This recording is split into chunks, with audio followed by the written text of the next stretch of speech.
চলুন শুনে আসি আমাদের আজকের প্রথম ঘটনা।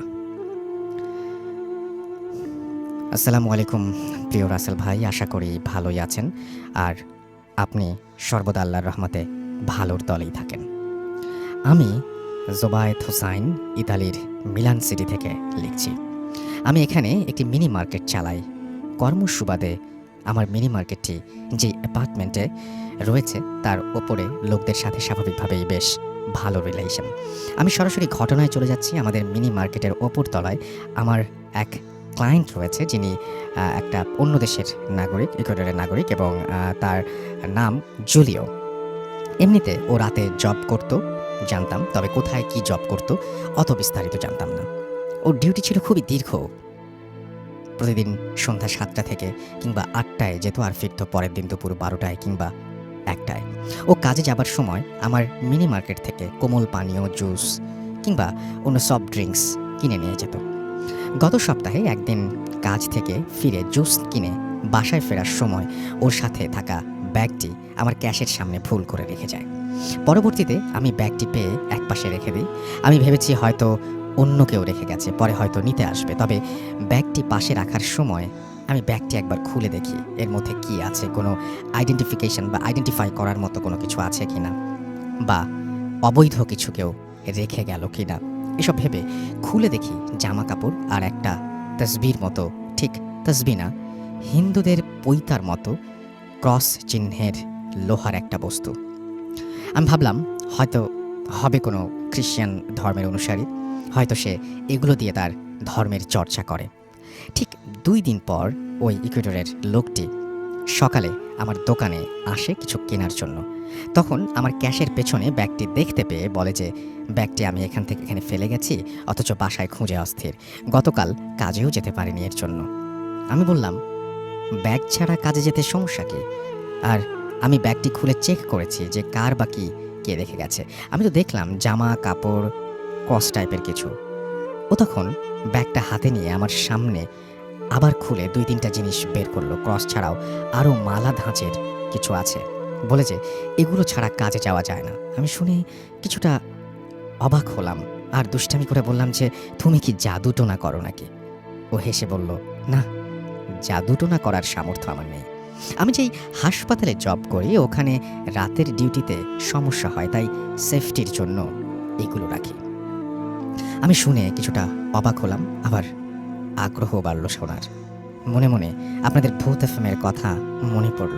আমি প্রায়, আপনি বলে থাকেন আমাদের আশেপাশে যাদের অভিজ্ঞতা আছে এইসব ভৌতিক ঘটনার, সেগুলো আপনাদের সাথে শেয়ার করতে। ঠিক তেমনি আমি ওকে খুব করে অনুরোধ করলাম শোনানোর জন্য। ও প্রথমে বলে যে প্রাইভেসির জন্য এসব ঘটনা বাইরে বলা নিষেধ। ওদের যে ডিরেক্টর তিনি এগুলো বাইরে প্রকাশ করতে বারণ করেছেন। আমিও নাছোড়বান্দা, খুব খুব করে অনুরোধ করায় ভালো সম্পর্ক থাকার কারণে আমাকে বলতে রাজি হলো। আমি মূল ঘটনায় যাচ্ছি। এটি মিলানের বেরগামো শহরের একটি হাসপাতাল। আপনি স্থানটি উল্লেখ করবেন না অনুগ্রহ করে। আমি করে ফেলেছি কারণ আপনি আগে লিখেছেন, এই কথাটা আগে লিখতে হবে যে এটা উল্লেখ করা যাবে না, তাহলে পরের অংশটুকু উল্লেখ করতাম না। ওর ভাষ্যমতে ওই হাসপাতালে সাধারণত যারা কোমায় চলে যায় কিংবা মৃত্যুর দিনক্ষণ সন্নিকটে এসেছে, অর্থাৎ যারা ডাক্তারের চিকিৎসায় নিয়ন্ত্রণের বাইরে চলে যায়, তাদের জন্যই ব্যবস্থা। জুলিও আমায় বলল যে প্রথম বেশ কিছুদিন কাজ খুঁজেছি, কিন্তু আমার জন্য দুষ্কর হয়ে যায়। প্রায় দীর্ঘ 7-8 মাস পর 2017 ফেব্রুয়ারির দিকে হাসপাতালে একটা জব পেয়ে আমি বেশ আনন্দিত ছিলাম। আমার কাজ ছিল রোগীদের রুমে গিয়ে চেক করা, ময়লা আবর্জনা পরিষ্কার, কোনো রোগী মারা গেলে তাকে ডোম ঘরে নিয়ে যাওয়া। আমি শুনেছিলাম যে আমার স্থানে যে কাজ করত তাকে বহিষ্কার করা হয়েছে, তবে কি কারণে হয়েছে জানতাম না। চাকরির প্রথম 2 সপ্তাহ আমার দিনের ডিউটি ছিল, 3য় সপ্তাহ থেকে আমার রাতে ডিউটি পড়ে। আমার এক কলিগ রাতে আমায় বলল যে রাত 1টার পর একটু সতর্ক থাকতে এবং এক কলিগ আরেক কলিগের নজরের আওতায় থাকতে। আমি শুনে ভাবলাম হয়তো কাজে কেউ ফাঁকি দেয় কিনা সেটা নিয়ন্ত্রণ করার জন্য এই ব্যবস্থা। আমি মনে মনে ভাবলাম আমার যে কাজ সে আমি কেউ দেখলেও করবে, আবার না দেখলেও করব। আর হাসপাতালে তো সিসি ক্যামেরা আছেই, তাই অনর্থক কোনো নজরের বিষয়টাকে আমি কেয়ার করলাম না। আমি রুম ক্লিন করে এগোচ্ছি। এমন সময় আমাদের ঝাড়ু বালতি যেখানে রাখি মনে হলো কালো জামা পরা একটা মানুষ ঢুকলো সেখানে। আমি সোজা গিয়ে ডানে মুখ ঘোরানোর সময় মনে হলো যে কেউ ঢুকেছে। আমাদের স্টাফ সকলেই আকাশি রঙের পোশাক পরা। আমি ভাবলাম যে আবছা আলোতে রাতে আকাশি রঙের পোশাক আমার কাছে কালো লেগেছে, তাই অতটা চিন্তিত ছিলাম না। আমি বাকি কাজ করতে করতে ওই রুমে প্রবেশ করলাম। হয়তো আমার ধারণা ছিল আমার কোনো কলিগকে দেখতে পাবো। আমি দরজা খুলে লাইট সুইচ টিপলাম, কিন্তু আলো জ্বলে না। কিন্তু করিডোরের আলোতে কিছুটা দেখা যায় ভেতরে, অনুমান করার মতো আলো। আমি বালতিগুলো ভরে রাখতে আমার কাছে ভীষণ এক ঠান্ডা অনুভব হলো। আমি ভাবলাম হয়তো যে কোনো বাতাস প্রবেশ করলো, কিন্তু ঠান্ডায় আমার নাক মুখ কাঁপুনি দিয়ে আমার শরীরের অন্যরকম অনুভূতি, যেটা বোঝাতে পারবো না। আমি কিছুক্ষণ স্থির হয়ে দাঁড়িয়েছিলাম আর ভাবছিলাম যে এটা স্বাভাবিক কোনো বাতাস না। আমার তখন স্পষ্ট মনে আছে যে আমার ঠিক পেছনে দরজা, যেখান দিয়ে করিডোরের আলো আসছিল, কিন্তু ফিল হচ্ছিল যেন রুমে কোনো দরজা নেই। আমি যেদিকেই ঘুরি হাত দিলে কেবল দেয়াল স্পর্শ লাগে, আর দরজা ঠিক আমার পেছনে। আমি প্রায় চারদিকেই ঘুরছি, একই অবস্থা, দরজা ঠিক আমার পেছনে। আমি টেনশন আর ভয় মিলিয়ে বসে পড়লাম ফ্লোরে। এমন সময় আমার দুইজন কলিগ একসাথেই এসে রুমের দরজা খুলে লাইট জ্বালায়, আর আমাকে তারা নাকি ফ্লোরে বসে দুলতে দেখেছিল। জুলিও আমাকে আমার দোকানে বসে কেমন করে দুলছিল সেটা অভিনয় করে দেখালো, ঠিক যেভাবে মাদ্রাসার ছাত্ররা পড়ার সময় তোলে। এরপর কলিগ আমাকে তুলে আরেকটা রুমে গিয়ে তৎক্ষণাৎ কিছু বলেনি, শুধু বলল, তোমাকে না সবসময় কারো চোখের সামনে থাকতে বলেছিলাম, একা একা কি করছো এখানে? এখন কি একটু ঠিক আছো? আমি মনে মনে বললাম যে না, যদি বলি চাকরিটায় আনফিট বলে ডিসমিস করে দেয় কিনা। বললাম হ্যাঁ ঠিক আছে, গায়ে একটু জ্বর জ্বর ভাব, তাই হয়তো পড়ে গেছি।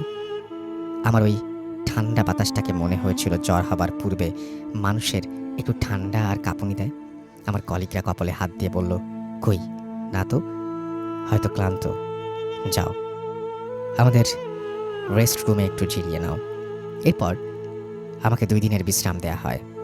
তখন অবধি আমাকে কেউ জানায়নি যে ওখানে সমস্যা হয়। 2 দিন পর যখন আবার ওখানে যাই, আমি দিনের বেলা বাসা থেকে ঘুমিয়ে সুন্দর প্রিপারেশন নিয়ে গিয়েছি যে নতুন জব যদি সমস্যা হয়। ওই দিন ও আমায় বলল যে রাতে সতর্ক থেকো, কারো চোখে চোখে থেকো। আমি ভাবলাম মৃত্যুশায়ী অথবা একদম মুমূর্ষ রোগী থাকে, তাই হয়তো এমন কিছু বলছে। কখন কোন বেডে ইমার্জেন্সি দরকার পড়ে, তাই হয়তো এই ব্যবস্থা।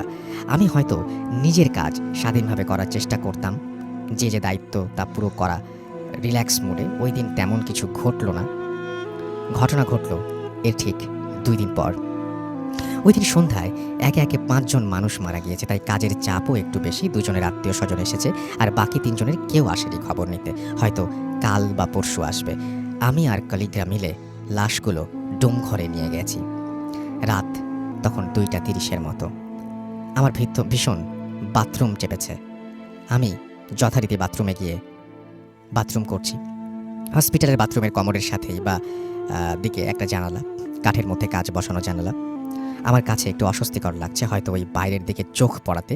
বাথরুমের জানালাটা হাসপাতালের পেছনের দিকে একটা জঙ্গলের দিকে মুখ করা। আমি জুলিওকে বললাম যে হ্যাঁ, আমারও অত রাতে একা একা বাথরুমে গেলে জানালা খোলা রাখলে একটু ভয় ভয় করে, মনে হয় কেউ তাকিয়ে আছে কিংবা ভয় দেখায়। জুলিও আমার কথায় সায় দিয়ে বলল, ঠিক ঠিক, আমারও এমনি মনে হয়। এরপর জুলিও বলল, আমার জানালা হাত দিয়ে চেপে রেখেছি যেন না খুলে যায়, বাইরে হালকা বাতাস, তাই একটু টাইট করে বারবার খুলে যেতে চাচ্ছে। আর জানালা পুরোপুরি খোলার আগেই আমি আবার হাত দিয়ে চেপে ধরি। বাতাসের তীব্র গতি, আমার কাছে মনে হয় জানালার ফাঁকা দিয়ে শুধু বাতাস নয়, গ্যাস বের হলে যেমন শব্দ, ঠিক অমন শব্দে বারবার জানালা প্রেসারে ভেতরের দিকে খুলে যাচ্ছে। আমি নিজেকে একটু রিল্যাক্স ভাবে থাকার জন্য হালকা উঁচু হয়ে ছিটকিনিটা লাগিয়ে দিই। এমন সময় বাইরে কারো প্রেজেন্স আমি ফিল করি। জানালার কাচ ছিল কিছুটা ঘোলাটে, ট্রান্সপারেন্ট টাইপের। কারো মুখ এবং নাক কাচের সাথে লাগিয়ে রেখে থাপ্পড় দিচ্ছে জানালার কাছে, আর ভয়ঙ্কর স্বরে একটা চিৎকার।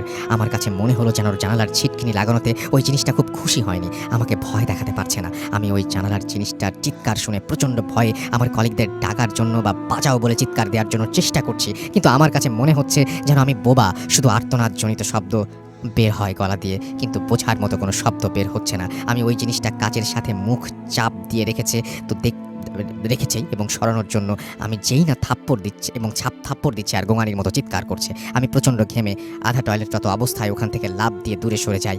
আমি জানালার দিকে তাকিয়ে যখন দেখতে পেলাম ওটা বাম দিকে আস্তে আস্তে চিৎকার করতে করতে সরে পড়লো। আমার বাথরুমের দরজায় আমার কলিগরা আমায় ডাকছে আর বলছে যে আমি কি ভেতরে, আমি কি ঠিক আছি। আমি নিজেকে পরিষ্কার করে চোখ মুখে পানি দিয়ে বের হলাম, আর বাইরে এসে তাদের কথা শুনছি যে 5-6 মিনিট ধরে আমি ভেতরে অদ্ভুত শব্দ করছি। তারা আমাকে ডাকছে, কিন্তু আমি কোনো উত্তর না দিয়ে কেবলই শব্দ করে যাচ্ছি। এরপর আমাকে সবাই অফিসিয়াল ডেস্কে নিয়ে গিয়ে কিছু খেতে দেয়, আর ডিরেক্টর এসে ক্রস চিহ্নের ওই জিনিসটার কথা বলে, যেটা আমার ব্যাগে আমি দেখেছিলাম। জুলিও আরও বলল যে ওদের হসপিটালের স্টাফরা রাতে অন ডিউটির সময় জামার সাথে বেল্ট টাইপের যেটা আছে সেটির সাথে গেঁথে রাখতো। আমাদের রুল দেয়া আছে যে কোনো নার্স কিংবা ডাক্তার যদি কোনো কমেন্ট দেয়, বিশেষ করে রাতের বেলায়, তাদের সাথে ক্রস থাকতে হবে কিংবা তাসবির মতো থাকতে হবে, আবার হলি ওয়াটার থাকতে হবে, ওদের প্রচলিত পবিত্র পানি যেটি, এবং সেটি ছিটানো রোজকার দৃশ্য। এখন থেকে ওখানে জোড়ায় জোড়ায় কাজ করতে হয়, এমনকি বাথরুমে গেলে দরজা হালকা খুলে রেখে তার গেইটে তার কলিগদের দাঁড়িয়ে থাকবে। এভাবেই চলছে। বেশ কয়েকবার এই নিয়ে লেখালেখি হয়েছে। আমাদের পুরাতন হাসপাতালটি বন্ধ ঘোষণা করে নতুন একটি খুলেছে, কিন্তু এখানেও সেই একই সমস্যা। 3 সপ্তাহ আগের ঘটনা, আমাদের এক স্টাফ হঠাৎ রাতে এক কোমায় থাকা রোগীকে বিছানা থেকে টেনে হিঁচড়ে নামিয়ে তিনি বিছানায় গিয়ে ঠিক কোমার রোগীটির মতো আচরণ করতে লাগলো। টিভির ফুটেজে দেখে পরে তৎক্ষণাৎ তাকে উদ্ধার করা হয়। এই অবস্থার মধ্যে দিয়ে যাচ্ছে। জুলিও আরও বলল আরও ঘটনা আছে, সময় করে আর এক সময় বলবে। এই ছিল ঘটনা, হয়তো সাজিয়ে লিখতে পারেননি। যাই হোক, ঘটনাটি আপনি লিখেছেন সেজন্য আপনাকে অসংখ্য অসংখ্য অসংখ্য ধন্যবাদ, এবং আশা করছি যে যারা শুনেছেন তাদের কাছেও ভালো লেগেছে। যদি ভালো লেগে থাকে অবশ্যই আমাদেরকে জানাবেন। আমরা চলে যাচ্ছি আমাদের প্রথম অতিথির কাছে। আপনার নামটা প্লিজ একটু বলবেন, কোথা থেকে এসেছেন, তারপরে আপনার ঘটনায় যাবো আমরা। আসসালামু আলাইকুম রাসেল ভাই, ওয়েলকাম। আমি এরশাদ, উত্তরা থেকে। তো আমি আজকে আমার প্র্যাকটিক্যাল এক্সপিরিয়েন্স, আমার নিজস্ব এক্সপিরিয়েন্স একটা ঘটনা বলবো, সেটা কাওলা রোড নিয়ে, এয়ারপোর্ট রোডের। অনেক শুনেছি আমরা এই রোডটা নিয়ে, এবং অনেকে আলোচনা করেছেন, এবং আজকে আপনিও আলোচনা করবেন। এবং আমি এইটা নিয়েই প্রথমে একটু কথা বলতে চাই। সেটা হচ্ছে যে এই যে এই রোডটা নিয়ে এত কিছু শুনি, আপনি তো ওই এলাকায় থাকেন, তো আপনার কাছে তার মানে মনে হয় যে যারা বলেন তারা ভুল বলেন না? না, অবভিয়াসলি না। এবং আপনার নিজেরও এটা নিয়ে এক্সপেরিয়েন্স আছে। Exactly right. এবং হয়তো কেউ প্রকাশ করে কেউ করে না, এটাই আর কি। জি। তো আমি আমার প্রথম ঘটনাটা বলছি, এটা ছিল 2011-এ। তখন আমি একটা সিমেন্ট কোম্পানিতে কাজ করি, ঢাকা থেকে একটা ছাতকে, সিলেটে ছাতকে। তো আমি ওখানে অ্যাডমিনের দায়িত্বে ছিলাম। তো একদিন সাডেনলি আমার ভাইয়ের কল পাই যে মা সিক, মা hospitalised. So that was like 2 o'clock। আমরা লাঞ্চের পরে, না 2 o'clock আফটারনুন, আমরা লাঞ্চের পরে কলটা পেয়ে। সো আমাদের একটা মাল্টিন্যাশনাল কোম্পানির সবচেয়ে বড় জিনিসটা হচ্ছে family priority is the first priority. So আমি খবরটা পেয়ে আমি প্ল্যান্ট ম্যানেজার অ্যাপ্রুভাল নিয়ে তখনই আমি ঢাকার উদ্দেশ্যে রওনা করি। তো ছাতক থেকে ডে টাইমে যদি আমি ঢাকা আসি, প্রথমে আগে সিলেট যেতে হয়, সিলেট থেকে দেন বাস বাই এয়ার আমি ঢাকা আসি। তো ওদিনকে আমি প্ল্যান থেকে বেরোতে লাইক 2:30 আমি বের হয়ে সিলেটে গিয়ে 4টা সাড়ে 4টা একটা বাস পেয়ে যাই। তো সিলেট থেকে সাধারণত it takes like 5 hours maximum, কিন্তু ওদিনকে হবিগঞ্জে একটা ট্রাক অ্যাক্সিডেন্ট হতে আমার ঢাকা পৌঁছতে রাত 12টা বেজে যায়। তখন আমি ইস্কাটনে থাকতাম। তো আমি সায়দাবাদ থেকে নেমে বাসায় এসে জাস্ট এসে নামাজ আদায় করে আমি আমার গাড়িটা নিয়ে, পার্সোনাল গাড়ি নিয়ে আমি উত্তরের দিকে রওনা হই। তখন 12টা বাজে রাতে। তো আমি গাড়ি ড্রাইভ করতেছি খুব ভালোভাবে, আমি রেডিসনটা পার হলাম। তো আমার একটা হ্যাবিট হচ্ছে, রেডিসনের পরে সাধারণত এয়ারপোর্টে আগে কোনো ডিভাইডার নেই, তো ওটা ডিভাইডার নেই বা স্পিড ব্রেকার নেই, এই জন্য আমি অকটেনে চেঞ্জ করে গ্যাস থেকে একটু স্পিডে গাড়িটা চালাই। সো ইঞ্জেক্টর কোনো ময়লা থাকলে ওটা যেন ছেড়ে যায়। আচ্ছা। তো যাচ্ছি, তো কাওলা ব্রিজটার নিচ থেকে যাবো, ওটা দেখে ওটা ক্রস করতে সাডেনলি আমার গাড়ির স্পিডটা স্লো হয়ে যাচ্ছে। মানে sir, slow means dead slow. আমি সাথে অনেক কিছু চিন্তা করলাম, the way I maintain my car it's not possible at all আর অকটেনে দেয়া। তো আমি দেখতেছিলাম যে কী হচ্ছে। আমি এক্সেলারেটর আরও বেশি করে চেপে দিচ্ছি, না কিছু হচ্ছে না। আমার আরেকটা হ্যাবিট হচ্ছে, আমি সাইড মিরারে গাড়ি চালাই, সাইড মিরার দেখে। কখন রিয়েলি আমি রিয়ার ভিউ মিরারে তাকাই। আচ্ছা। তো সাডেনলি আমার চোখটা চলে গেছে রিয়ার ভিউ মিরারে। তখন দেখলাম যে যা দেখলাম এটা আমি চিন্তাও করি না কখনো। ইটস অ্যান অ্যানিমেল, লাইক এটা কুকুরও না আবার ঘোড়াও না, কুকুরের চেয়ে একটু লম্বা, একটু বেশি, আবার ঘোড়ার চেয়ে একটু ছোটো, বাট মুখটা হচ্ছে ঘোড়ার মতো। আচ্ছা। এটা আমার গাড়ির পিছনে দৌড়াচ্ছে আর ধরে অবস্থা গাড়িটা। তখন আমি মানে ফার্স্ট অফ অল প্রথমে দেখতেছি আমার হাতটা সব ক্লাবস হয়ে যাচ্ছে ওটা থেকে। বাট আমি যেহেতু আল্লাহর রহমতে নামাজ রোজা করি, নামাজের পাবন্দি করি, আমি এক হুজুর বলে দিয়েছিল এই ধরনের কিছু কখনো আয়াতুল কুরসির চেয়ে সূরাতুল ইখলাসটা ভালো কাজে দেয়। তো আমি ওটাই জোরে জোরে পড়তে শুরু করি। সো আমি একবার পড়লাম, দুবার পড়লাম, 3 বার শেষ হয়নি। জি। দেখি কোথাও কিছু নেই, আমার গাড়িটা যা খুব জোরে এয়ারপোর্টে আগে যে স্পিড ব্রেকারগুলো ছোটো ছোটো ওটার মধ্যে বাড়ি খেলো। আচ্ছা। I was sweating like anything, সব কিছু ঠিক আছে। আমি তারপর আবার গ্যাস দিয়ে গাড়িটা স্লো করে মোটামুটি মা ছিল ক্রিসেন্ট হসপিটালে 7 নম্বর, জি। ওখানে গেলাম। কাউকে কিছু বুঝতে দেয়নি, everything was all right. But আমি খুব ঘামছিলাম, এটাই সবচেয়ে বড় জিনিস। আর আমার মনের মধ্যে যে ভয়টা ছিল ওটা তখন প্রকাশ করিনি, বিকজ একদিকে মা সিক, তারপর ভাইয়েরা সবাই আছে। তো গেলাম, দেখলাম পরের দিন মার সেন্স ফিরলো। জি। তো মার সাথে দেখা করলাম, তারপর লাইক 10 টাকা থেকে ব্যাক করলাম বাসায়। এই ছিল ফার্স্ট ঘটনা রাসেল ভাই। Okay, thank you so much, thank you. আমরা পরের ঘটনাটা অনেক বড়, সেই ঘটনাটা জি। আমরা আবারও ফিরে আসবো। তার আগে আমরা যেটা করব সেটা হচ্ছে দেখি যে আমাদের যারা শুনছেন তারা কি লিখছেন এই মুহূর্তে আমাদেরকে।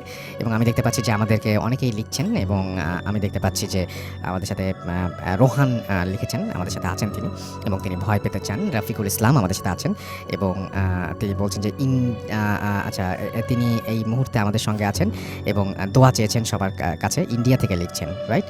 আচ্ছা, না, তিনি বলেছেন যে যেখানেই থাকি না কেন দোয়া চায়। আচ্ছা, না, হ্যাঁ, ইন্ডিয়া থেকে লিখছেন, মুর্শিদাবাদ লালগোলা থেকে, এবং তিনি লিখেছেন যে এই প্রাকৃতিক দুর্যোগ যেন মোকাবেলা করতে পারেন সেই জন্য দোয়া চেয়েছেন।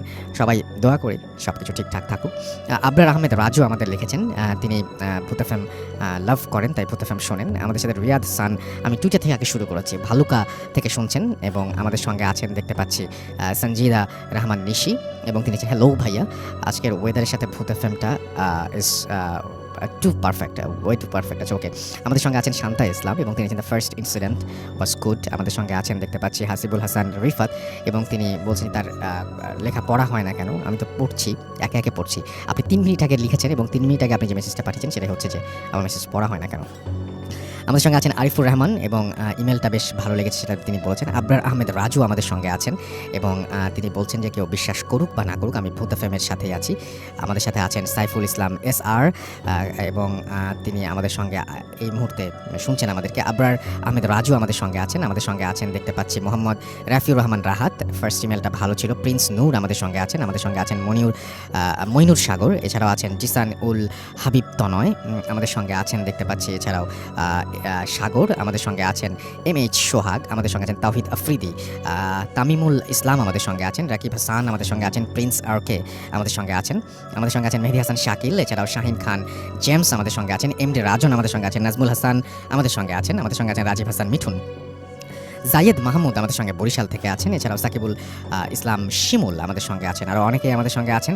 আমি দেখি যে ভিডিও ফুর্তি যে ফেসবুক পেজটা, সেখানে কে কে আছেন। রানা শেখ আমাদের সঙ্গে আছেন, আমাদের সঙ্গে আছেন আরও অনেকেই এই মুহূর্তে, এবং যেমন আমি দেখতে পাচ্ছি। আচ্ছা, এই পেজটা থেকে আমি এই পেজটার লিঙ্কটা বলে দিই, www.facebook.com/radio.furti, এবং সেইখানে আমরা এই মুহূর্তে আছি। ইয়ামিন এলান আমাদের সঙ্গে আছেন, আমাদের সঙ্গে আছেন দেখতে পাচ্ছি রাতুল মালিক, এছাড়াও MD শরীফ মাহমুদ আমাদের সঙ্গে আছেন, আল শাহরিয়ার আমাদের সঙ্গে আছেন, জাহেদ আলী আমাদের সঙ্গে আছেন, সাব্বির হোসাইন আমাদের সঙ্গে আছেন, শিরোনামহীন বাবু আমাদের সঙ্গে আছেন এবং তিনি বলছেন please welcome me, welcome to ভূত এফএম, এবং আশা করছি পুরোটা সময় আপনি এনজয় করবেন। MD নাইমুর রহমান আমাদের সঙ্গে আছেন, এবং তিনি বলছেন আই লাভ ভূত এফএম ফ্রম খুলনা। আমাদের সঙ্গে আছেন বিজয় আচার্যি, এবং তিনি বলছেন যে তিনি চট্টগ্রাম থেকে আমাদের সঙ্গে আছেন। MNA রাসেল আমাদের সঙ্গে আছেন, আমাদের সঙ্গে আছেন ইব্রাহিম ইসলাম লিটন, তিনি ভূত এফএম বলছেন লাভ ইউ ভূত এফএম। জনাথন আমাদের সঙ্গে আছেন, আমাদের সঙ্গে আছেন দেখতে পাচ্ছি I am listening from Qatar, I love ভূত এফএম লিখেছেন। আমাদের সঙ্গে আছেন দেখতে পাচ্ছি তিয়ান উজ্জ্বল হালদার, এবং তিনিও আমাদের সঙ্গে আছেন, এবং তিনি বলছেন অনেকদিন পর শুনছি ভূত এফএম নিয়ে, তিনি অনেক এক্সাইটেড। রানা শেখ আমাদের সঙ্গে আছেন, আফসার ইমরান আমাদের সঙ্গে আছেন, রিশাদ আহমেদ মনির আমাদের সঙ্গে আছেন, আমাদের সঙ্গে আছেন দেখতে পাচ্ছি সাদিয়া নওরিন, এছাড়াও তানহা তাবাসসুম রিয়া আমাদের সঙ্গে আছেন, সাবিলা অরিন আমাদের সঙ্গে আছেন, বরিশাল থেকে আছেন রাজভীর সহ আরও অনেকে। আমাদের যে ভূত এফএমের পেজটা রয়েছে www.facebook.com/bhutfm.russell, সেখানে দেখতে পাচ্ছি MD মারুফ হাসান অভি আমাদের সঙ্গে আছেন, রফিকুল ইসলাম রূপক আমাদের সঙ্গে আছেন, অ্যালেক্স ইফতেখার হোসেন শিমুল আমাদের সঙ্গে আছেন, আমাদের সঙ্গে আছেন MD আবুল ইসলাম আকাশ, আমাদের সঙ্গে আছেন তিতাস, দাস, এইচ তাসনিম আমাদের সঙ্গে আছেন, দেখতে পাচ্ছি আহমেদ রাহিম, এমডি নাইম শেখ আমাদের সঙ্গে আছেন এবং শিরোয়েল কলোনি রাজশাহী থেকে তিনি শুনছেন, আব্দুল্লাহ খান আমাদের সঙ্গে আছেন, সাতক্ষীরা থেকে শুনছেন, ইমন খান হৃদয় আমাদের সঙ্গে আছেন, আরাফ মাহমুদ জাফর আমাদের সঙ্গে আছেন, MH রোমান আমাদের সঙ্গে আছেন, জীবন কুমার আমাদের সঙ্গে আছেন, সামিন আহমেদ আমাদের সঙ্গে আছেন, AR আমাদের সঙ্গে আছেন, AR বাদশাহ, এছাড়াও হাসান আলী আমাদের সঙ্গে আছেন, সচিব তালুকদার আমাদের সঙ্গে আছেন, আমানুল মাসুদ অপূর্ব আমাদের সঙ্গে আছেন, তৌফিক ইলাহি তনয় আমাদের সঙ্গে আছেন যশোর থেকে, এছাড়াও আরাফ মাহমুদ আমাদের সঙ্গে আছেন, আছেন ইউনুস আলী সোহাগ সহ আরও অনেকে। থ্যাংক ইউ সো মাচ আমাদের সঙ্গে থাকার জন্য। আমরা চলে যাবো আমাদের দ্বিতীয় অতিথির কাছে। আপনার নামটা প্লিজ একটু বলবেন, আপনি কোথা থেকে এসেছেন সেটা বলবেন, তারপরে আপনার ঘটনায় যাব এবং আপনি আপনার প্রথম ঘটনাটা প্লিজ একটু শুরু করবেন। আসসালামু আলাইকুম রাসেল ভাই। ওয়ালাইকুম সালাম। আমি মাহমুদ হাসান মুন্না, আমি এসেছি বরিশাল থেকে। জি, বলুন আপনার ঘটনা। তো রাসেল ভাই, প্রথমেই বলতে চাই, আমি আজকে প্রথম যে ঘটনাটা বলবো সেটা আমার দাদার কাছ থেকে শোনা। আমার দাদা গত ডিসেম্বর মাসের 23 তারিখে মারা গেছে। সবাই আমার দাদার জন্য দোয়া করবেন। জি। তো আমার দাদারা ছিলেন 2 ভাই। তো দাদারাদের যে পুরানো বাড়ি সেটা ছিল আমাদের যে বর্তমান যে এলাকা চন্দ্রমোহন, তার পাশে একটা গ্রামে চরদারিয়াল নাম। জি। তো ওইখান থেকে দাদারা চন্দ্রমোহন আইসা একটা বাড়ি করে। তো দাদারা 2 ভাই বাড়ি করার পরে ওই বাড়িতে থাকতো, নতুন বাড়িতে থাকতো দাদারা 2 ভাই, আর আমার যে বড় দাদি ছিলেন উনি আর ওনার আম্মা। তো থাকার পরে তো বাসার যত কাজটা, পুরুষ বলতে আমার দাদাই ছিলেন, কৃষিকাজ করতেন দাদা তখন। তো সারাদিনের কাজ শেষে আমাদের ওইখানে আবার রাসেল ভাই গ্রাম অঞ্চলে, জি, যে আজকে থেকে মানে 60 দশকে, জি, 1960 দশকের দিকে। তো ঘটনাটা ছিল এমন, জি, আমাদের পাশের গ্রামে একটা লাঠি খেলার আয়োজন করা হয়েছিল, যে বাংলা বাজার নামে একটা জায়গায়। তো ওইখানে দাদা চিন্তা করলেন যে সারাদিনের কাজ শেষে লাঠি খেলা দেখতে যাবে। তো দাদা যখন মানে সারাদিনের কাজ শেষ করার পরে লাঠি খেলা দেখতে যাবে, তো আগে গ্রাম অঞ্চলে তেমন রাস্তাঘাট অবস্থা ভালো ছিল না। তো মানুষের চলাচলের মাধ্যম হিসাবে নৌকা ব্যবহার করতো, বিশেষ করে যারা কৃষিকাজ করতো তাদের তো বাসায় নিজেদের একটা করে নৌকা থাকতো এমন। তো দাদা সারাদিনের কাজ শেষে নৌকা নিয়ে ওই পাশের গ্রামে যেখানে লাঠি খেলা হচ্ছে ওইখানে চলে যায়। তো উনি সন্ধ্যার পরে ওনার কাজ শেষে লাঠি খেলা দেখতে যায়। তো লাঠি খেলা শেষে যখন বাসায় আসতেছিল তখন আনুমানিক রাত, উনি আমার যেটা বলছেন 10টা থেকে কি 11টা হবে এরকম একটা মাঝামাঝি সময়। তো উনি আসতেছেন নৌকা দিয়ে, আস্তে আস্তে একা আসতেছেন রাত্রেবেলা।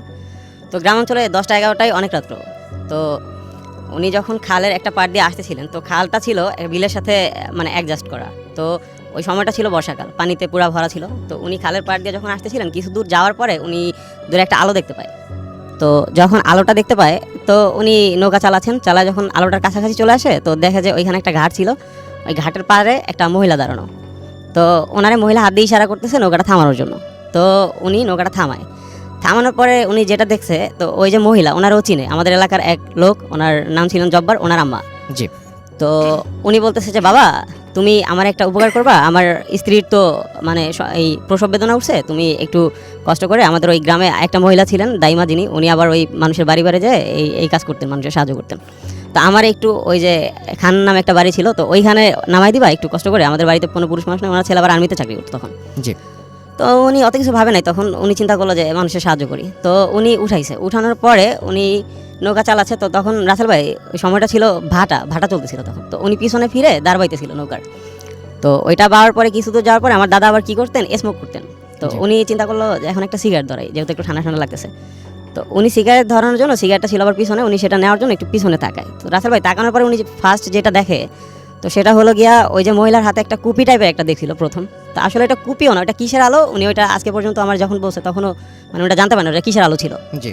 তা আরেকটা জিনিস লক্ষ্য করে রাসেল ভাই, ওই মহিলার হাতে নাকি একটা ব্যাগ ছিল, যেটা উনি আন্ধারে দেখতে পারে নাই, অন্ধকারের মধ্যে। তো উনি দেখতেছে যে ওই মহিলা ওই পুটলি থেকে কিছু একটা বের করে, লাইক মানুষের কাটা হাত, উনি নিচের দিকে তাকায় ওইটা চাবায় খাচ্ছে।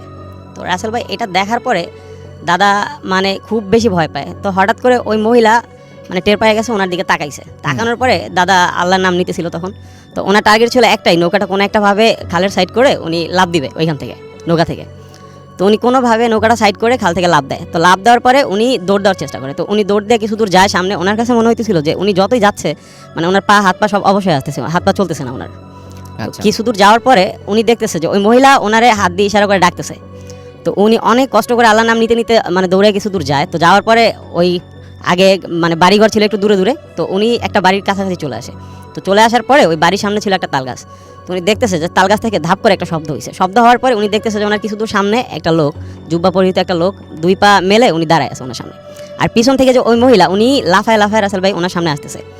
তো উনি এটা দেখার পরে ওই মহিলাটা যখন লাফায় লাফায় সামনে আসতেছিল, তো ওনার দিকে একটা বিৎকির একটা হাসি দিতেছিল তখন। তো হাসিটা দিয়ে যখন ওনার সামনে চলে আসে, তখন আমার দাদা নিজেরা ঠিক রাখতে পারেনি, তখন উনি সেন্সলেস হয়ে পড়ে ওইখানেই। তো পরের দিন সকালে রাসেল ভাই ওই যে খালে যারা মাছ ধরতেন, জাল পাতা ছিল, জাল দিয়ে মাছ ধরতেন বর্ষাকালে, তো এক লোক এরকম সকালবেলা ওনারা জাল উঠানোর জন্য আসে। তো আসার পরে নাকি দাদার মুখ থেকে যেটা শুনছিলাম, ওনারে সেন্সলেস অবস্থায় পাইছে ওইখানে। তো পাওয়ার পরে পরের দিন দাদার বাসায় নিয়ে আসে। তো দাদার প্রচণ্ড জ্বর ছিল গায়ে। তো জ্বরটা থাকার পরে ওনার বাবা, আমার দাদার যে বাবা, তো উনি আবার মসজিদে ইমামতি করতেন, তো উনি ঝাড়ফুঁক করেন। পরে আমাদের এলাকায় স্থানীয় এক পীরের কাছে নিয়ে যায়, চন্দ্রমণির এক পীর। তো ওনার কাছে নিয়ে যাওয়ার পরে এই ঝাড়ফুঁক করে, তারপরে ওনার সাথে কোনো সমস্যা না রাসেল ভাই। এই ছিল আমার প্রথম ঘটনা। Thank you so much. আমরা আপনার ঘটনার জন্য আপনাকে ধন্যবাদ জানাই। আমরা চলে যাব আমাদের প্রথম অতিথির কাছে আরও একবার তার দ্বিতীয় ঘটনাটি শোনার জন্য। এই ঘটনাটি একটু বড় আগের তুলনায়, এবং বড় ঘটনা আপনারা সবসময় পছন্দ করেন আমি জানি, এবং এই ঘটনাটি আশা করছি আপনাদের ভালো লাগবে। চলুন শুনে আসি আমাদের প্রথম অতিথির দ্বিতীয় ঘটনা। থ্যাংকস রাসেল ভাই। Hi this is Ershad again. Rasel ভাই, এটাও কাওড়া নিয়ে ঘটনা, but it took place on 2014। জি। তখন আমি সেম সিমেন্ট কোম্পানিতে কাজ করি, বাট আমি তখন প্ল্যান্ট থেকে I transfer in Dhaka sales team. আমার টেরিটরি ছিল হচ্ছে আপনার সাভার থেকে আরচা পর্যন্ত, অ্যান্ড আমার ডিস্ট্রিবিউশন অফিস ছিল মানিকগঞ্জে। তো আমি করতাম কি, সকালবেলা একদম ফজরের পরে চলে যেতাম ওখানে গিয়ে, লাইক 9টার দিকে আমি আমার অফিস অ্যাটেন্ড করতাম। তারপর সারাদিনের কাজ শেষে আবার 8টা-9টার দিকে চলে আসতাম।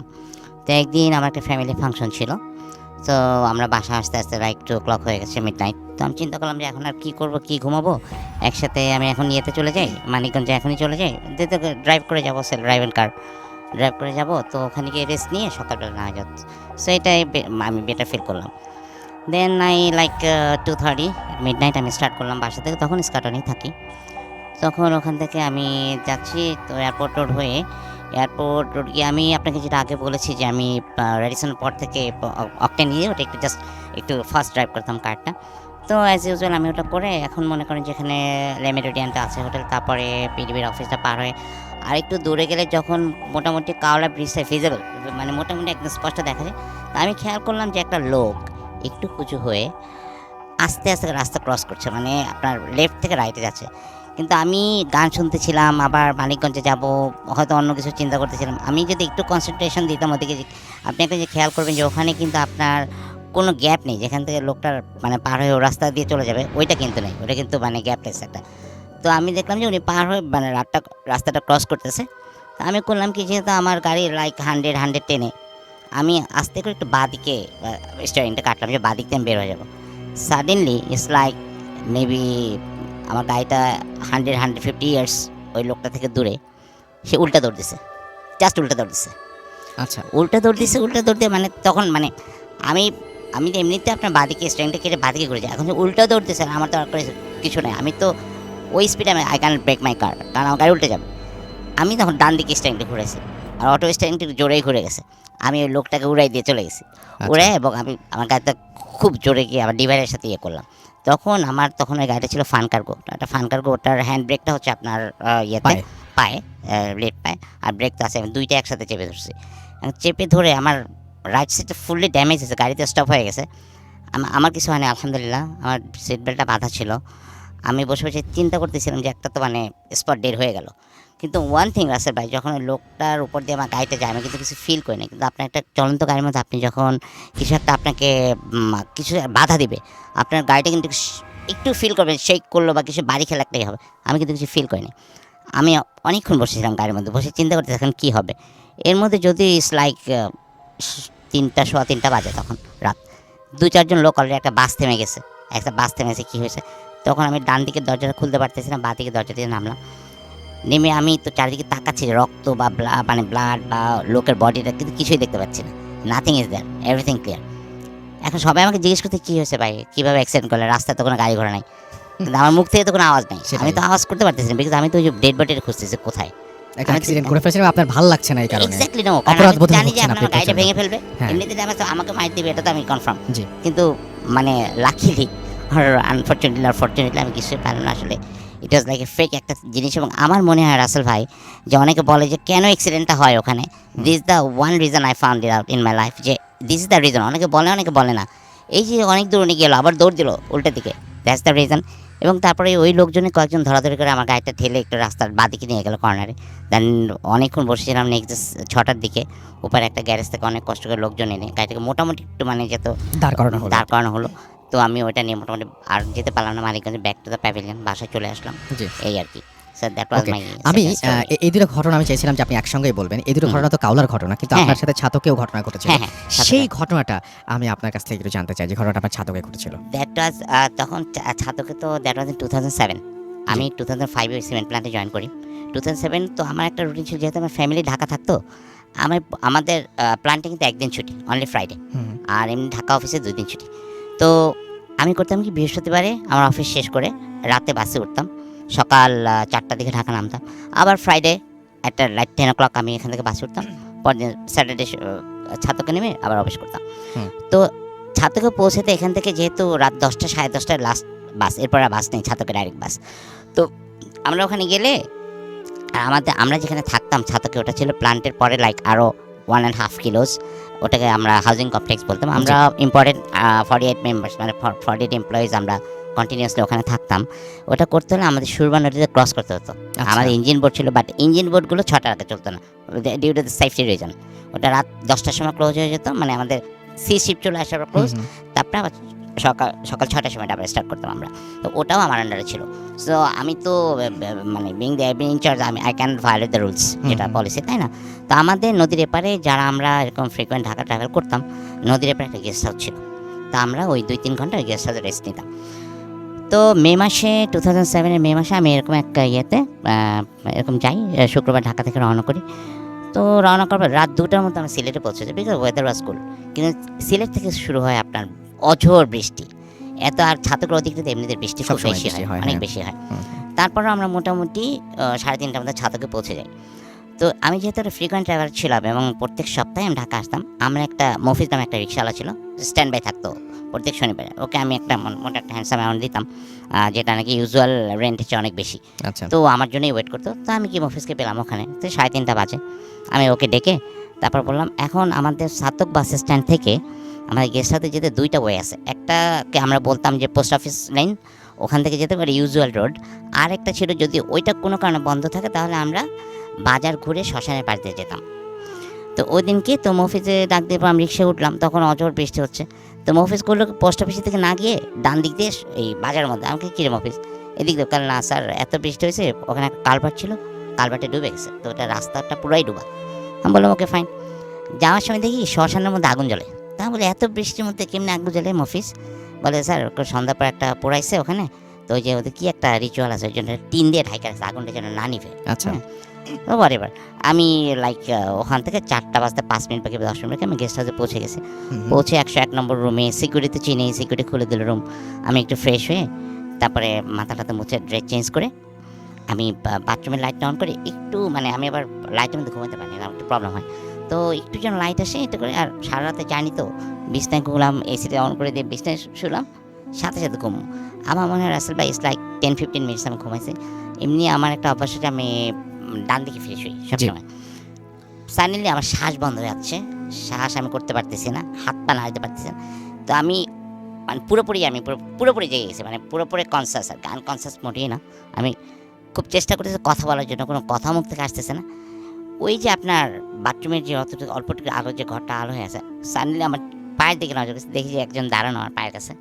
ইটস লাইক হাইট হবে আপনার হার্ডলি 3 ফিট, কালো কুচকুচে, বাচ্চাদের মতো, তার মানে একদম মানে কুচকুচে কালো, 3 থেকে 3.5 ফিট লম্বা, কোনো ইয়ে নাই তার মধ্যে, কোনো মানে এক্সপ্রেশন নাই আর কি, নর্মাল। কিন্তু বা হাতটা আমার পায়ের উপরে দেয়া, এবং দ্যাটস দ্য রিজন আমি আমার পুরো কোনো বডি আমি মানে নাড়াতে পারতেছি না নাড়াতে পারতেছি না, আমার মানে শ্বাস করতে পারতেছি। আমার তো মনে হচ্ছে যে আমার শ্বাসটা সব বন্ধ হয়েছে।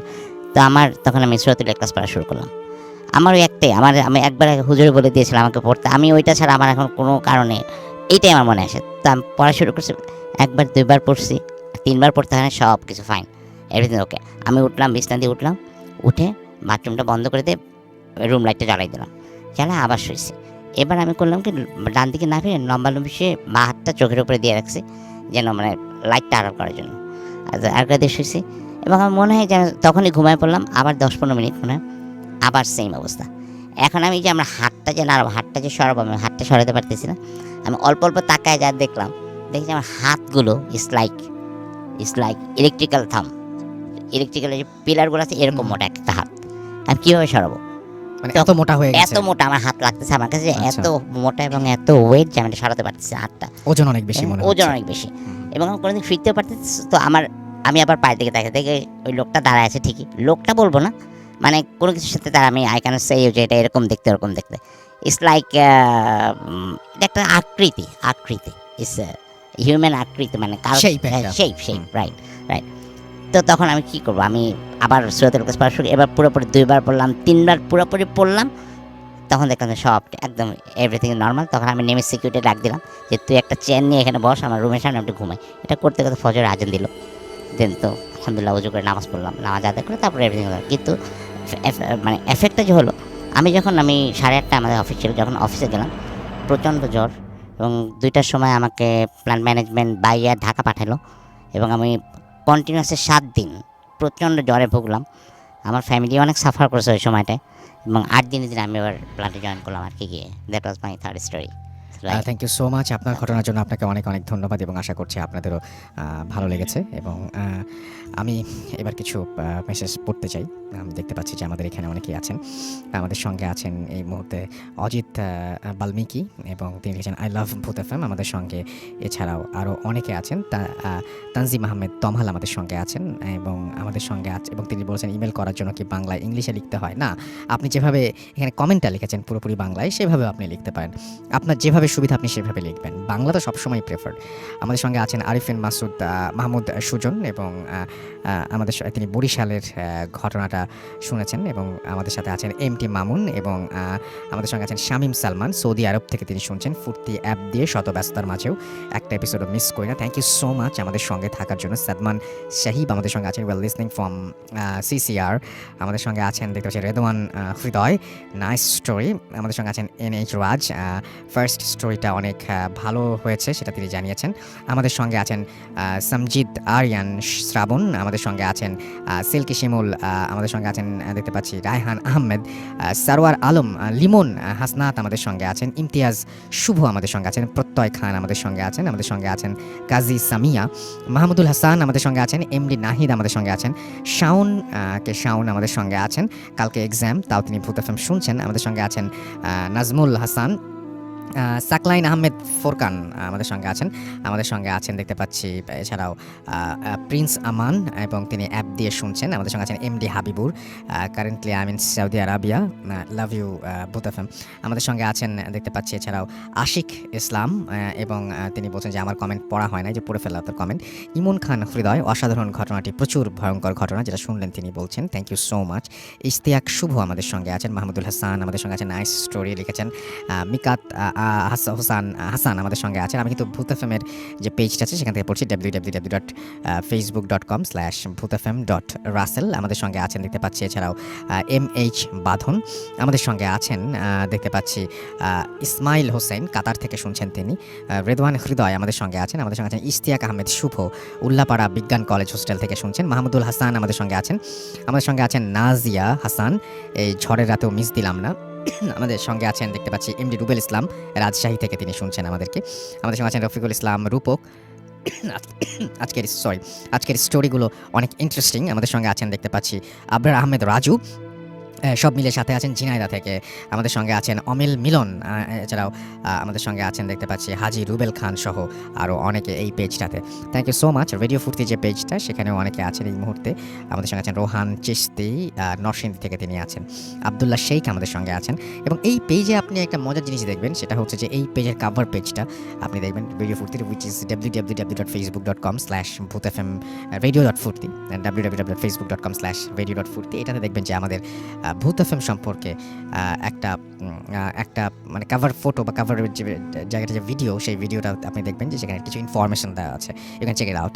কাশফিয়া আরিন আমাদের সঙ্গে আছেন, আমাদের সঙ্গে আছেন সোলাইমান ইসলাম নাসিম, এছাড়াও AS রাফি আমাদের সঙ্গে আছেন, মোহাম্মদ রিফাত আলম রিজভি আমাদের সঙ্গে আছেন, আমাদের সঙ্গে আছেন রুকন উদ্দিন মুন্না, আমাদের সঙ্গে আছেন নাহিদ হক তানহা, আমাদের সঙ্গে আছেন এমডি জিহাদ সর্দার, এছাড়াও জাফরিন নূর আমাদের সঙ্গে আছেন, আমাদের সঙ্গে আছেন আমাদের সঙ্গে আছেন হাফিম অর্ণব, আমাদের সঙ্গে আছেন এমডি শরীফ মাহমুদ, এমডি জাহিদ হাসান আমাদের সঙ্গে আছেন, শুভ দত্ত সৌরভ আমাদের সঙ্গে আছেন, আরও অনেকেই আমাদের সঙ্গে এই মুহূর্তে আছেন দেখতে পাচ্ছি। And thank you very much আমাদের সঙ্গে থাকার জন্য, এবং আশা করছি বাকিটা সময়ও আমাদের সঙ্গে থাকবেন। এবং আমরা একটা ছোট্ট অডিও ক্লিপে চলে যাব এখন, এবং সেই অডিও ক্লিপের পরে আবারও ফিরে আসবেন। দ্য মিন টাইম আমাদেরকে যদি আপনারা ঘটনা পাঠাতে চান, তাহলে আমাদের ঘটনা পাঠানোর অ্যাড্রেসটা হচ্ছে bhutfm@radiofurti.fm, which is bhwtfm@radioforti.fm। আপনার নাম, ঠিকানা এবং ফোন নাম্বার সহ আপনার জীবনে ঘটে যাওয়া বা আপনার জানা সেরা ঘটনা লিখে পাঠিয়ে দিন আমাদের কাছে। ঘটনার শুরুতে অবশ্যই উল্লেখ করুন যে ঘটনাটি আপনি স্টুডিওতে এসে শেয়ার করতে চান, নাকি আপনি চান আপনার ঘটনা আমরা পড়ে শোনাই। যারা দেশের বাইরে আছেন তারা সরাসরি অডিও ক্লিপ পাঠিয়ে দিতে পারেন বা লিখেও পাঠাতে পারেন ঘটনাটি। আমাদের ফেসবুক পেজের লিঙ্ক হচ্ছে www.facebook.com/radio.furti and www.facebook.com/bhutfm.russell। আমাদের টুইটার বা আমাদের টুইটার হচ্ছে Rasel RUSSELL Russell_Bhuth FM BHWTFM। ব্যাস চলে আসবেন যেখানে খুশি, লিখবেন আপনার ইচ্ছে মতো। চলে যাচ্ছি একটি অডিও ক্লিপে, ফিরে আসবো একটু পরে। স্টে টিউনড টু রেডিও ফুর্তি FM and do ফুর্তি। Bhuth FM. The night comes alive. বিশ্বাস করা না করাটা আপনার ব্যাপার।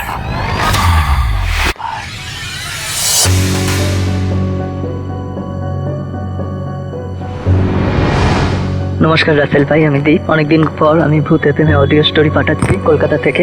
তো প্রথমেই আপনাদের সবাইকে জানাই এবং ভূত এফএম টোটাল টিমকে জানাই নববর্ষের প্রীতি শুভেচ্ছা ও আন্তরিক অভিনন্দন। আশা করি আপনি ভালো দলেই আছেন রাসেল ভাই। তো আজ আমি আমার একটা ফ্রেন্ডের ঘটনা বলবো, যে একজন ডাক্তার। এটা আমি তার থেকে অনেকদিন আগেই কালেক্ট করেছিলাম, বাট আমার কাজের জন্য আমি এটা শেয়ার করতে পারিনি। যদি আপনার ভালো লেগে থাকে এটা সবাইকে শোনাবেন। তো আমি সরাসরি তার ঘটনায় চলে যাচ্ছি। আমার ফ্রেন্ড একজন ডাক্তার, ক্লিনিক আছে তার, পাশাপাশি একটা সরকারি হাসপাতালে সে প্র্যাকটিসও করে। তো অপারেশনে কাটা ছেঁড়া থেকে শুরু করে মর্গে যাওয়া আসা এগুলো কমন ব্যাপার তার কাছে। কিন্তু তার জীবনে এমন একটা ঘটনা ঘটেছিল যেটা সে এখনও যদি কোনো দূরে কোনো পেশেন্টকে দেখতে যেতে হয়, সে এই ঘটনাটা তার মনে পড়ে যায়, মানে সে ভাবে যাওয়ার আগে। তো আমি সেই ঘটনায় যাচ্ছি। তো একদিনকে তার ক্লিনিকটা বন্ধ করার সময়, তার ক্লিনিকে একজন রিসেপশনিস্ট আছে, তো সেই ক্লিনিকটা বন্ধ করেন। তো ডাক্তার মানে যে বন্ধু আমার, সে বাড়ি যাওয়ার সময় একটা ফোন আসে তার ফোন আসার সময় তাকে একটা পেশেন্টের বাড়ির লোক বলে যে ডাক্তারবাবু এরকম আমার বাবার এই হয়েছে, আপনি তাড়াতাড়ি আসুন, নাহলে আমার বাবা বাঁচবে না। তো একটু চমকে যায় যে হুট করে বলছে এরকম এরকম কথা, কোনো চেনা পরিচিত পেশেন্ট কি, এটা ভাবেও। কিন্তু তারপর যখন নাম টাম জানে তখন দেখে ওর কোনো চেনা পরিচিত পেশেন্টও না। কোথা দিয়ে ফোন করছে এটা জানলে ও আরও অবাক হয় যে এত দূরে ও কোনোদিনও পেশেন্ট দেখতেই যায়নি, তাহলে ওকে জানলো কীভাবে? হয়তো জানতে পারে কারোর থ্রুতে। তো সে বলে যে আমার এখন ক্লিনিক বন্ধ হয়ে গেছে, আমি বাড়ি চলে যাব। তখন খুব রিকোয়েস্ট করার পর বললো যে জায়গাটা কোথায়। তো জায়গাটা মিনিমাম ও যা শুনে টুনে দেখলো আধা ঘন্টার উপরে। তো প্রথমে নাই বলে দেয়, কিন্তু একদিকে খুব রিকোয়েস্ট করে যে আমার বাবা হয়তো বাঁচবে না। ও তখন বলে যে আপনার ওইখানে আশেপাশে কোনো ডাক্তারের কাছে বা আপনি হাসপাতালে নিয়ে যান। ও তখন বললো যে সব বন্ধ হয়ে গেছে। তো ডাক্তারখানা বন্ধ হতে পারে মেনলি, বাট হাসপাতাল তো বন্ধ হয় না। তো অবাক হলো, দিয়ে ভাবলো যে ঠিক আছে আমি আসছি তাহলে। তো ক্লিনিক থেকে বেরিয়ে নর্মালি ট্রেনে চেপে ও ট্রেনে করে নামার পর যখন বাইরে এসে দেখে পুরো রাস্তাটা পুরো ফাঁকা, খালি দুটো অটোরিক্সার মতো দাঁড়িয়ে আছে। বাদবাকি সামনে দিয়ে দেখতে পাচ্ছে ডাক্তারখানা বন্ধ আছে, এমনি দোকানও বন্ধ। তো দেখে সামনে দুখানা লোক আসে, এসে বলে ডাক্তারবাবু আমরাই ফোন করেছিলাম, আপনি চলুন আমাদের সাথে। দিয়ে লোক দুটো ওদের মানে ও বন্ধুকে ভ্যানে করে নিয়ে যায়, রিক্সা ভ্যান যেটা হয় সেই ভ্যানে করে নিয়ে যায়। তো নর্মালি ভ্যানে বসেই যায়। তো জিজ্ঞেস করছে বাবার কি হয়েছে, বলছে বুঝতে পারছি না, আপনি গেলে বুঝবেন। নর্মালি পেশেন্টের কাছে যায়, সে পেশেন্টের কাছে গিয়ে পেশেন্টকে দেখে, সেরকম কোনো সিরিয়াস কন্ডিশন না যদিও, কিন্তু তবুও দুখানা ইঞ্জেকশন টিটানাস দেয় পেশেন্টকে, দিয়ে একটা প্রেসক্রিপশন লিখে দেয়। প্রেসক্রিপশন লিখে বলে এই ওষুধটা এখনই লাগবে দিতে, আপনি কোথাও ডাক্তারখানা থেকে আনুন। দিয়ে বলে যে ও আপনাদের এখানে ডাক্তারখানা তো বন্ধ, এক কাজ করুন আমি ফোন করে দিচ্ছি, আমার চেম্বার থেকে নিয়ে আসুন কাউকে পাঠিয়ে। তার মধ্যে একজন মানে ওই দুটো ভদ্রলোকের মধ্যে সে বলে এই ওষুধগুলো লাগবে, ঠিক আছে দিন। পুরোপুরি ও হতবাক হয়ে যায়। সেই লোকটা কাগজটা নিয়ে খালি বাইরে বেরালো, দিয়ে ঢুকলো সবকটা ওষুধ হাতে নিয়ে। তো একটু অবাক হয়ে জিজ্ঞেস করতে যাবে, দিয়ে ভাবলো যে থাক আগে মেডিসিনটা দিয়ে দিই। ভালো কথা, মেডিসিন দিয়ে ও ব্যাক করে।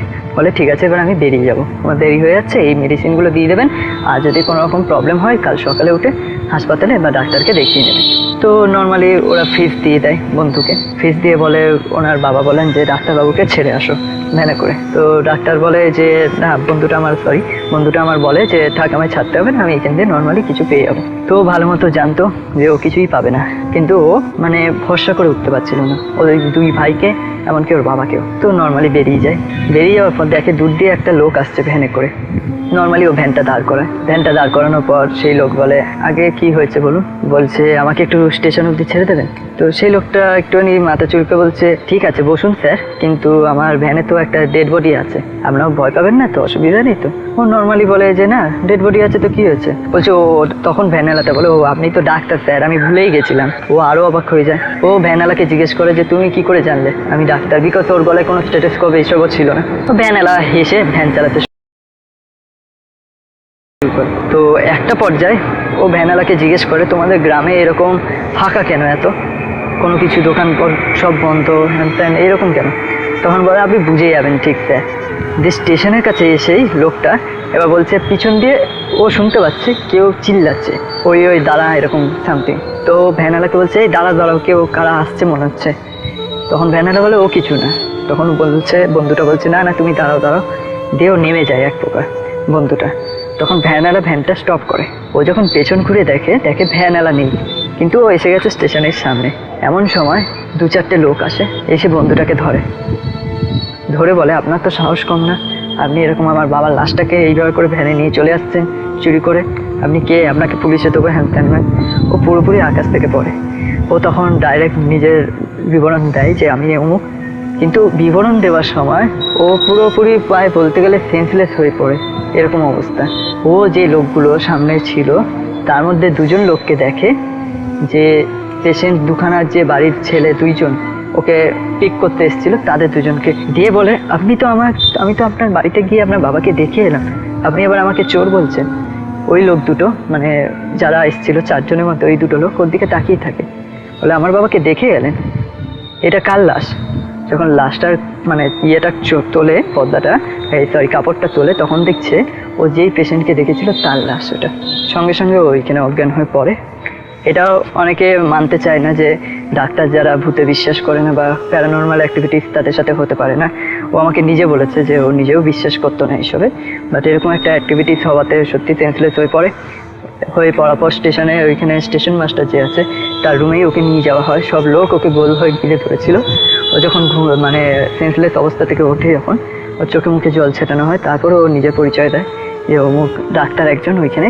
তো স্টেশন মাস্টার ওকে চিনতে পেরেছে, তো যেহেতু ওর বাবা থ্রুতে সামথিং এরকম কিছু একটা ব্যাপার, তো স্টেশন মাস্টারকে পুরোপুরি ঘটনাটা বলে।